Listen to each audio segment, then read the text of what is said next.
Olá, seja bem-vindo a mais uma entrevista aqui do Tempo e Dinheiro. Hoje vamos falar ainda sobre as operações do IBAMA no Amazonas, principalmente no estado do Pará, onde numa operação chamada, batizada pelo próprio IBAMA de Operação Carne Fria 2, foram apreendidos ou estão sendo apreendidas pelo menos 8.854 cabeças de gado em áreas que são consideradas embargadas no estado do Pará e também no Amazonas. Essa operação foi realizada ao longo do mês de outubro. Foram fiscalizadas ou localizadas pelo menos 69 propriedades que criavam, comercializavam cerca de 18 mil cabeças de gado. O IBAMA, nessa operação, anunciou ter aplicado pelo menos multas em um total de 364 milhões e 500 mil reais, um total de 154 autos de infração.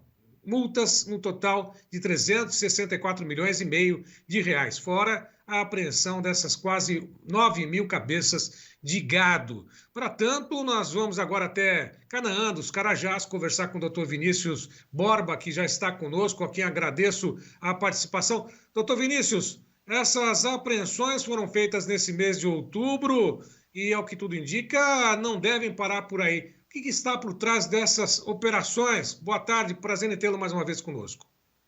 Boa tarde, amigos do Tempo e Dinheiro, meu amigo Sérgio, sempre uma satisfação estar aqui. Isso que você leu aí é a versão do IBAMA, né? Realmente os autos foram lavrados, os termos de apreensão foram feitos, mas não é bem assim. A gente tem visto aqui na prática, e essa operação eu tive o cuidado de ir até lá, em Novo Progresso, uma delas aqui no estado do Pará, que onde teve essa visita do IBAMA até um frigorífico e teve acesso indiscriminado aos documentos que lá estavam, a relação de vendas de produtores gerais para aquele frigorífico. Então a gente vê, infelizmente, com muita tristeza, se trata de uma operação mais para criar números. Por quê? Quando se fala em quase 9 mil cabeças de gado, o que o IBAMA tem feito aqui na pessoa do seu coordenador? Ele pega a ficha da Agência de Defesa Agropecuária, de uma propriedade, então ela tem 1.000 cabeças de gado naquela ficha. Aí ele identifica que na lista do IBAMA lá tem, naquela fazenda tem 2 embargos.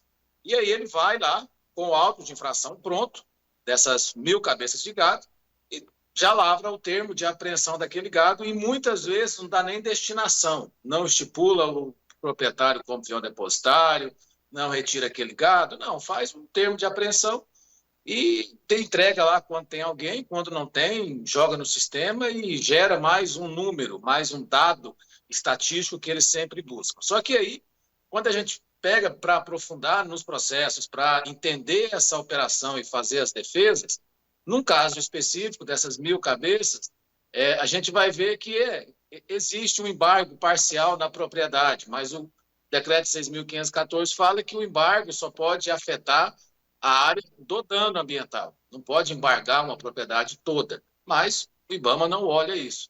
E aí, quando a gente vai analisar aquele embargo que consta lá no sistema do IBAMA, que objetivou aquela multa, muitas vezes é uma área antropizada anterior a 2008, então já é consolidada, mas o órgão ambiental e o governo federal, principalmente, nunca conseguiu validar aquela área mesmo antropizada anteriormente a 2008, porque nunca teve uma política de regularização fundiária, nunca teve a validação do CAR, do PRA, então fica lá nos livros caixa do IBAMA realmente aquela área como sendo embargada. Aí o helicóptero vai passando por cima com a lista das áreas embargadas e a relação de gado da Agência de Defesa Agropecuária e vai jogando literalmente aqueles autos de infração e aquelas multas ambientais e os termos de apreensão, e aí sim consegue-se chegar a esses números astronômicos de 350 milhões, o que não é difícil.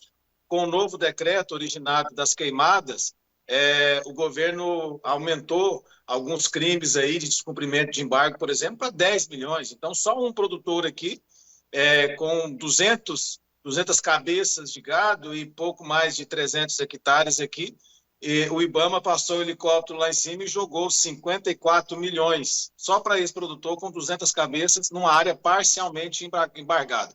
Então, o que a gente sempre deixa e sempre aproveita esses veículos de comunicação que são imparciais e leva o jornalismo com seriedade, não acredite nas notinhas oficiais, não acredite nas matérias que é postada, nos números que são jogados aí, porque é muito fácil eu passar numa área parcialmente embargada, com o número total de gado da Agência de Defesa Agropecuária, e sair jogando literalmente lá do alto do meu helicóptero, todo pomposo e chique, autos de infração e termos de apreensão, sem nenhum atendimento ou precaução ou obediência do devido processo legal. Aí fica fácil realmente criar esses números aí de 9 mil cabeças de gado apreendida, de 300 e tantos milhões de multas, de 60 fazendas, fica fácil, porque o devido processo legal não é obedecido, mas a gente está tentando aqui brigar e mostrar um pouco dessa verdade que é uma política que, infelizmente, só quer criar números, só quer criar volume, resolver mesmo.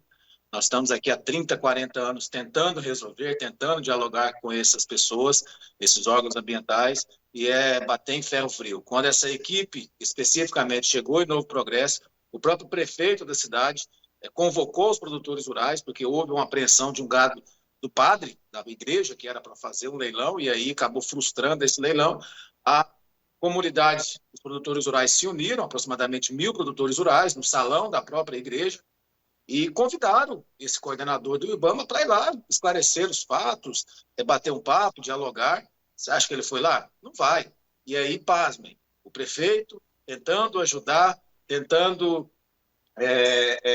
pacificar os ânimos, porque em alguns grupos de WhatsApp já se falavam até em confronto, aqueles produtores mais exaltados. O prefeito tentou organizar, nos chamou, a gente, em nome do nosso movimento e associação, fomos até lá, e aí, de brinde, na segunda-feira, logo depois da reunião, qual a propriedade que foi, de forma muito coincidente, visitada? A do próprio prefeito, uma pequena propriedade rural, e aí a gente tem logo um sentimento de retaliação, né? Então, assim, não pode mexer, não pode criticar, não pode falar nada, mas o que eles vêm aqui, a verdade nua e crua não é outra, Sérgio. Eles vêm aqui para fazer número, para fazer volume de multa, para sair jogando na imprensa nacional e internacional, aí a gente sabe bem para quê. Mas que o devido processo legal, o problema, de fato, nunca não é nem arranhado. Eles não querem resolver nada, eles só querem jogar do alto do helicóptero termos de apreensão e autos de infração e multas para frigoríficos e estrangular o setor produtivo da Amazônia. Quanto mais possível eles conseguirem, eles vão. Resolver mesmo, isso aí é uma utopia. Bom, doutor Vinícius, essas declarações, inclusive suas participações conosco aqui em outras mídias, elas de alguma forma repercutiram, né? Até mesmo a participação do prefeito Gilson Dil, aí de Novo Progresso, né? Que foi alvo dessa operação, né? Recebeu multas aí também, não só a apreensão do gado, mas recebeu multas, ao que temos informações. O senhor considera que essas declarações elas estão sendo utilizadas para poder construir uma narrativa, principalmente contra os produtores aí da região, na medida de que uma solução não é encontrada e nem buscada, nem se tenta ter uma solução por parte praticamente do governo, daqueles que têm nas mãos aí a possibilidade de uma solução pacífica e a permanência desses produtores na região. É uma narrativa midiática que está sendo construída? Com certeza, Sérgio. Esse pessoal não tem argumento, né? Esses órgãos ambientais, essas ONGs, quando vêm aqui para a Amazônia, eles têm uma soberba e um apoderamento tão grande que eles não têm argumento, eles não debatem. Quando eu falei nessa reunião que um servidor público, no caso, chama até Givanildo, que está lá, um servidor do IBAMA, é um servidor público, é um funcionário, ele não é uma autoridade, ele não está acima da lei. Quando eu cheguei lá e falei na reunião que se um servidor público cometer um crime, ele tem que ser punido. Que mal ter isso. Que erro que ter isso. No outro dia, testemunhas me relataram, testemunhas corretas e firmes, que ele só não me chamou de santo, mas só porque eu sou advogado, só porque eu tento trazer um pouco de verdade, disse que ele usou palavras de baixo calão, inventou que ele participou de um episódio, acho que em 2020, esse servidor que aparece nos vídeos aí, carregando uma equipe de uma TV privada aí no helicóptero, ele me acusou de que uma garrafada que ele levou no ano 2020, lá na Cachoeira Seca, que é a unidade de conservação aqui, eu que incitei aquelas pessoas. Só que ele esquece que eu nunca nem lá fui, nunca nem advoguei para aquelas pessoas, então eles não têm argumento. Quando a gente pega, e tudo que eu falo, Sérgio, eu procuro me basear em fatos. Então, esses fatos que eu estou falando aqui são fatos que eu sou advogado, que o produtor rural me procurou, eu, inclusive, ajuizei um mandado de segurança, porque quando eu peguei o termo de apreensão que ele lavrou, eu fui analisar a área estava apenas parcialmente sobreposta por dois embargos, um maior e um menor. Quando eu fui analisar aquele embargo maior, é uma abertura de 2003. Então, assim, o Código Florestal fala que em 2008 as áreas são antropizadas, que o governo tinha que ter regularizado através do PRA, mas essa inoperância muito conveniente dos governos leva a gente para esse estado de caos. Então, quando a gente mostra a verdade, como eles não têm como contrapor, eles partem para as ofensas, eles partem para aquelas narrativas lacradoras, mas se realmente, eu sempre falo, Sérgio, se realmente quisesse resolver, junto com a equipe de fiscalização do IBAMA, estaria o INCRA, estaria o governo do estado, através da Secretaria de Meio Ambiente, validando os CARs, estaria o Instituto de Terra do Estado do Pará vendo as áreas para resolver, estaria na região de Novo Progresso o ICMBio resolvendo a questão das indenizações das pessoas da Fona Jamanchim, que são tão atacadas, mas que já viviam lá antes da criação da Unidade de Conservação Ambiental. Essa pessoa mesmo que eu fiz esse processo judicial e estou fazendo a defesa, a Flora Jamanchim foi criada em 2006, a abertura da fazenda dele é de 2002, ele já estava lá. Isso não é observado. Então, se quisesse resolver, esses órgãos estavam aqui. Prova de que não quer resolver é que o governo só manda para cá o poder policial, o comando e o controle. Os órgãos de regularização nunca vêm. Então, para mim, isso é a maior prova de que só quer lacrar, só quer criar um problema lucrativo, porque os órgãos de regularização nunca andam. Aqui a gente só recebe Força Nacional, Polícia Federal, IBAMA, polícia, tiro, porrada e bomba. O afago do governo nos regularizando nunca vem. O INCRA, aqui, é uma das piores instituições na questão de números. Ele não bota o pé. Então, a partir do momento que só manda a polícia, é uma prova de que não quer resolver. É uma prova de que só quer criar números e números e números. E quem ousa falar a verdade, quem ousa defender o setor produtivo, na cabeça deles, nas mentalidades poluídas pela narrativa ambientalista, é criminoso, é defensor de criminoso, mas isso não nos assusta. Nós estamos aqui há 30 anos sofrendo isso. Então, agora, talvez, nós estamos nos erguendo e falou, pera lá, não é bem assim. Vamos sentar? Vamos resolver? Só que eles não querem sentar. Vai sentar e vai resolver? E se resolver, o que nós vamos fazer com esse tanto de ONG? Como é que nós vamos fazer para receber esse tanto de dinheiro? Como é que nós vamos fazer com essa indústria de multa, de criação de unidade de conservação ambiental na Amazônia? Se resolver, Sérgio, como é que nós vamos fazer? O que nós vamos falar na COP30? Não vai ter o que falar. É exatamente essa questão do diálogo, né?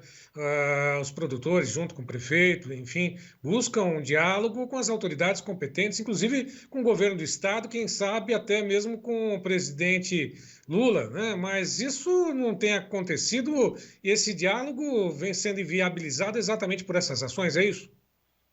É isso. Mas nós estamos, Sérgio, tentando virar o jogo.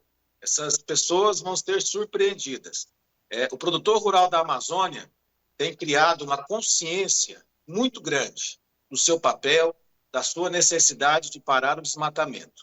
Se você pegar nos últimos 2 anos, os índices de desmatamento vêm caindo vertiginosamente, 30%, 40%, 50% de redução do desmatamento. Isso não é por culpa, não é por mérito da fiscalização, não. A fiscalização sempre teve, nem da unidade de conservação ambiental. A Fona Jamanchim, que a gente fala em Novo Progresso, foi criada em 2006. Até hoje não foi documentada, não foi regularizada.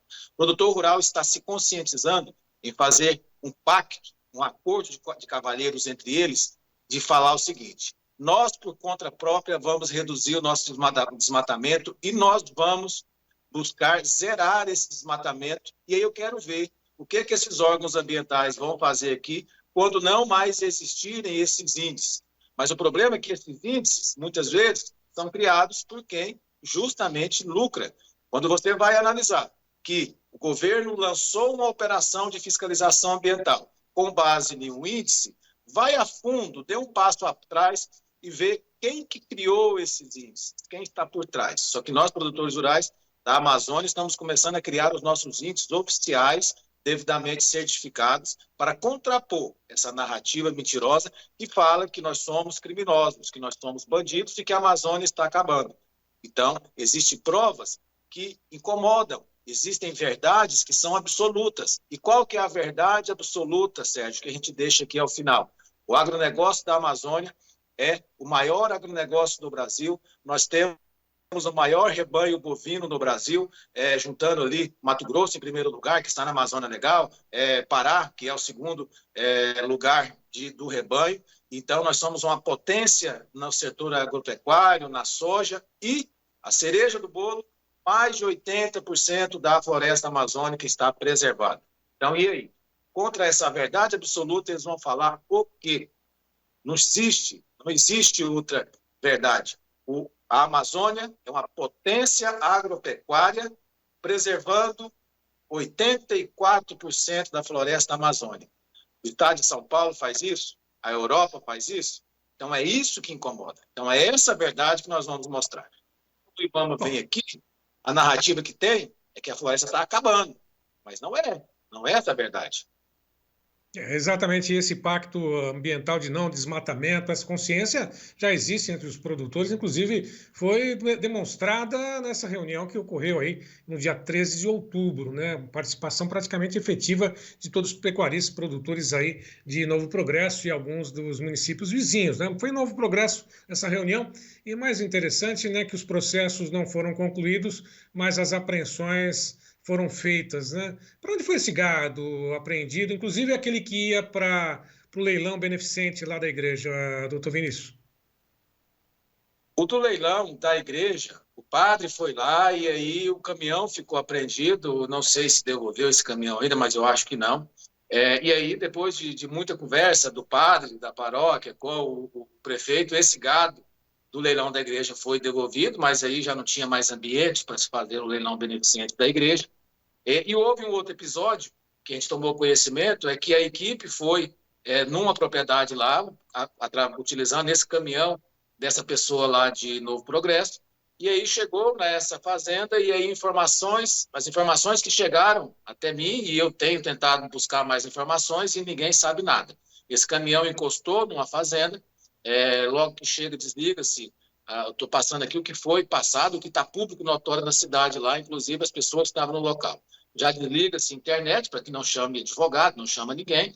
Pegaram os vaqueiros da fazenda com esse caminhão, pediram para fechar touros de elite, touros PO, e embarcaram os touros PO que tinha nesse caminhão. A carga foi completada com vacas, e a notícia que apareceu depois, que tomou conhecimento, é que esse caminhão já estava passando numa cidade de 200, 300 quilômetros de distância, escoltado por uma viatura, e para onde foi, ninguém sabe. Os demais rebanhos, foi como eu falei no começo, eles estão lavrando o auto de apreensão. Se tem alguém na casa, eles deixam. Se não tem, depois eles devem lançar no sistema, porque não lançou nada. E, para todos os efeitos, aquele gado fica apreendido. Mas as pessoas não têm noção do problema sanitário que eles estão criando. Porque eles estão apreendendo o gado de forma online, vamos dizer assim, de forma apenas no sistema, e pedindo para que a Depará, a Agência de Defesa Agropecuária, no caso de Novo Progresso, faça a suspensão da ficha sanitária desse gado, achando que isso vai resolver o problema. Só que mal sabem eles, ou sabem e fazem de conta que não sabem, que isso gera um risco e um problema de sanidade pública, tanto animal quanto humana, porque aquele gado, se ele foi apreendido, e aí o produtor não pode mais comercializar, não pode mais movimentar a sua ficha porque o órgão ambiental pediu a suspensão. Como é que ele vai vacinar? Como é que ele vai fazer o manejo? Por mais que a gente esteja numa área, o Pará já livre de aftosa com vacinação, sem vacinação. Mas como é que ele vai fazer um manejo sanitário do seu rebanho? Como é que ele vai vender aquele gado para sobreviver?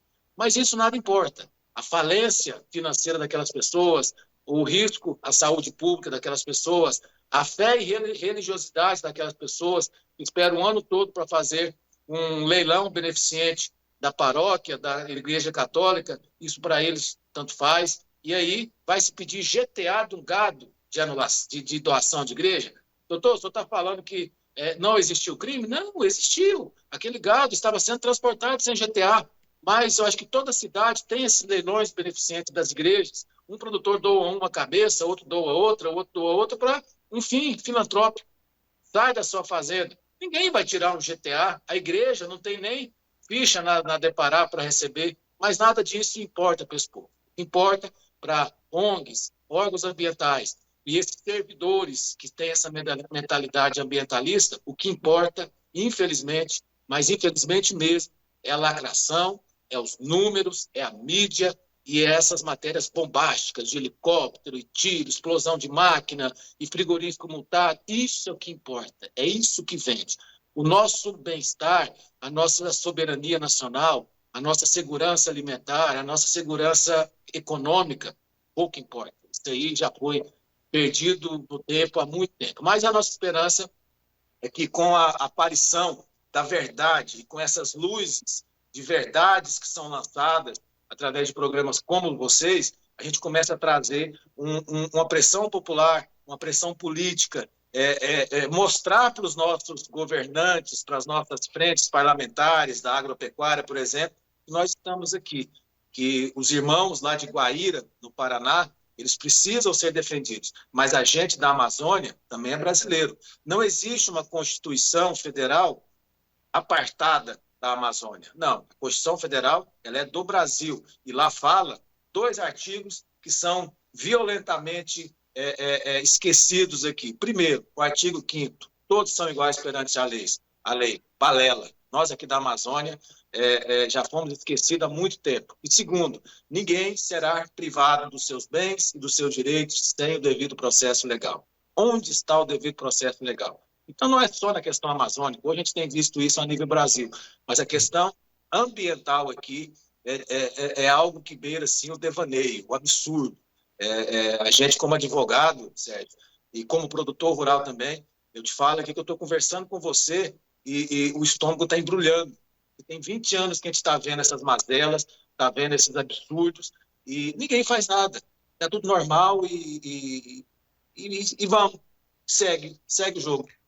Doutor Vinícius, para poder finalizar, gostaria de saber, houve inclusive a composição de um movimento dos produtores rurais independentes aí da Amazônia, como é que está a adesão, como é que está o fortalecimento político desse movimento, para finalizar contigo nossa participação de hoje? Sérgio, surpreendente. Graças a Deus é um movimento que tem tido cada vez mais adesão, cada vez mais força, cada vez mais apoio dos produtores rurais e de canais de comunicação sérios, como o Tempo e Dinheiro.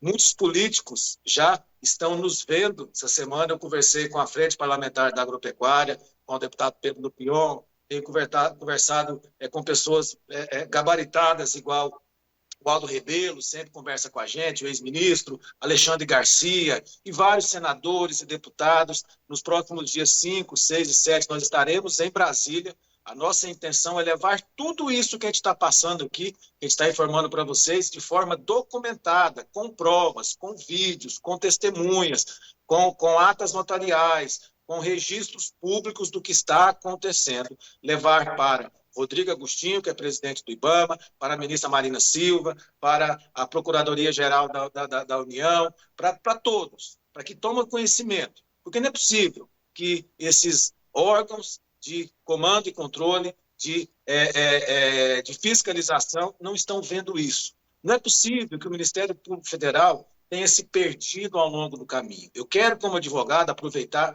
acreditar ainda que o Ministério Público, somente o Ministério Público Federal, ainda faz valer a plenitude da sua Constituição Federal, no sentido de ser o guardião das leis e da Constituição. Não só das leis ambientais ou indígenas, como a gente tem visto aqui. É o guardião dos direitos coletivos. Inclua-se nesses direitos os direitos dos brasileiros que vivem na Amazônia, que têm sido sistematicamente violados. Então, é um movimento pacífico, ordeiro, que só quer debater, dialogar, sentar à mesa com qualquer entidade, com qualquer instituição, com qualquer político, em qualquer lugar que for, de forma ordeira, reconhecer que cometemos erros, do mesmo jeito que os governos, ao longo das últimas décadas, cometeram erros também, mas esquecer o passado, parar de viver no passado e buscar uma política que efetivamente resolva o problema da Amazônia. Porque, se continuar do jeito que está, Sérgio,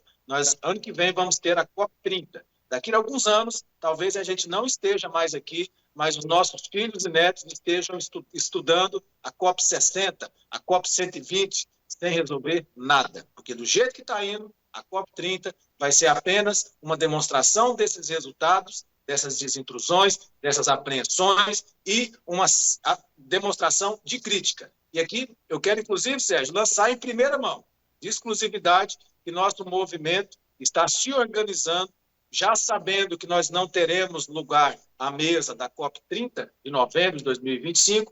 Eu vou fazer aqui no programa Tempo e Dinheiro, que sempre foi um parceiro, o nosso evento que vai acontecer em Marabá, estado do Pará, no mês de outubro de 2025, um mês antes da COP30 em Belém, que vai se chamar COP30 do Agro.